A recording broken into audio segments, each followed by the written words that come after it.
नमस्कार प्रभाती किचन रे आपण समस्त को मो तरफ अनेक अनेक स्वागत। आज आम बनैबा चूना माछरे बेसर देइकिरी चूना माछर जुकुजुकी। ताहले चलंतु स्टार्ट करबा आज रेसिपी। प्रथमे मु माछ को नेकिरी भल से बाछिकिरी ताको धोईकिरी गोटे जगह रे रखी देइची। सेथिरे गोटे चमच लूण, गोटे चमच हळदी सहित गोटे फाळ लेंबुर रस देइची। ताको देइकिरी भल से मु गोळेई नेइची। गोळेई सारिबा परे गोटे कड़ाई गरम करिची। सेथिरे गोटे चमच सोरिष तेल देइची। मु एठारे गोटे बड़ चमच सोरिष तेल देइची। तेल गरम हे सारिबा परे एठी मु कड़ाई रे माछ को देइची भाजीबा पई। मु एठारे एका थरकरे सबुतक माछ देइनी। चूना माछ गोटे थररे सब माछ देले भांगी जिवो, सेथिपे भल से भाजी हबनी। सेथिपे मु एठी अधा माछ प्रथमे देइची। सेही अधा माछ भाजी हे जिबा परे मु आउ बाकी थिबा माछ ताको देबी भाजीबा पई। एठारे माछ गोटे साइड हे जिबा परे मु तार आरो साइडटा उल्टेई देइची भाजीबा पई। एबे माछ भल से भाजी हे जिबा परे ताको गोटे जगह रे काढी किरी मु रखी देबी। एठी माछ भल से भाजी हे जाइची। एबे ताको गोटे प्लेट रे काढी किरी मु रखी देइची। एबे सेही कड़ाई रे आउ किछि मु सोरिष तेल देइची।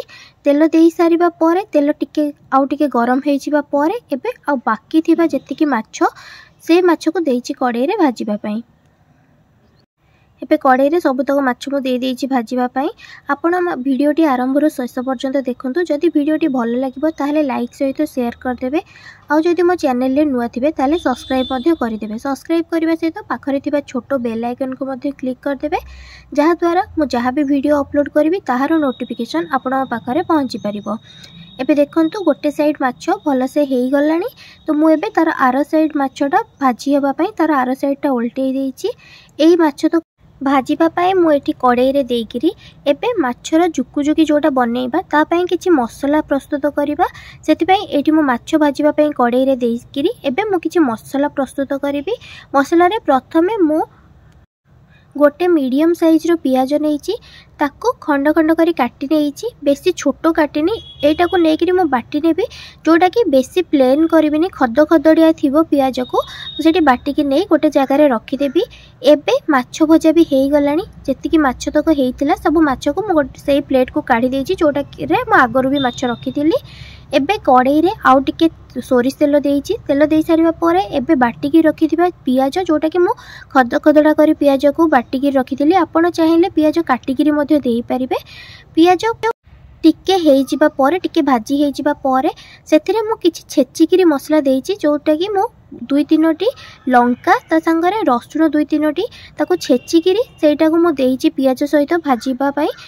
एबे मु आउ किछि मसला बनेइची, जोथरे कि अदा गोटे खंड, रसुण सेथिरे 8-10टी ता सहित लंका 5-6टी मु देइची। ताको नेइकिरी भल से बाटी नेइची। एबे से बाटी थिबा मसला को कड़ाई रे देइकिरी आउ किछि टाइम पर्यंत मसलाटा कसी हेबा पई मु एठी देइची। मसलाटा कसीबा पई मु एठी गैस को स्लो फ्लेम रे रखिची, जेमति मसलाटा टिके बेसी टाइम पर्यंत कसी हेबो। एठी मु लंका 2 थर नेइची, जोटा कि मु प्रथमे किछि लंका को छेची किरी देइथिली।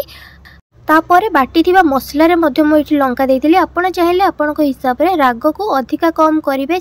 एबे मसला कसी हे जिबा परे मु सेथिरे किछि पानी देइची। पानी देइकी ताको घोड़ेई किरी किछि टाइम पर्यंत रखी देइची। एबे सोरिष मसला बनेबा पई मु एठारे बड़ चमच रे 3 चमच सोरिष नेइची।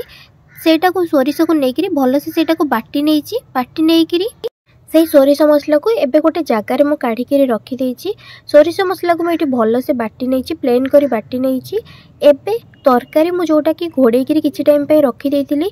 तरकारी हमरो एठी तार तरकारीटा भल से फुटी गलानी, पानी तार भल से फुटी गलानी।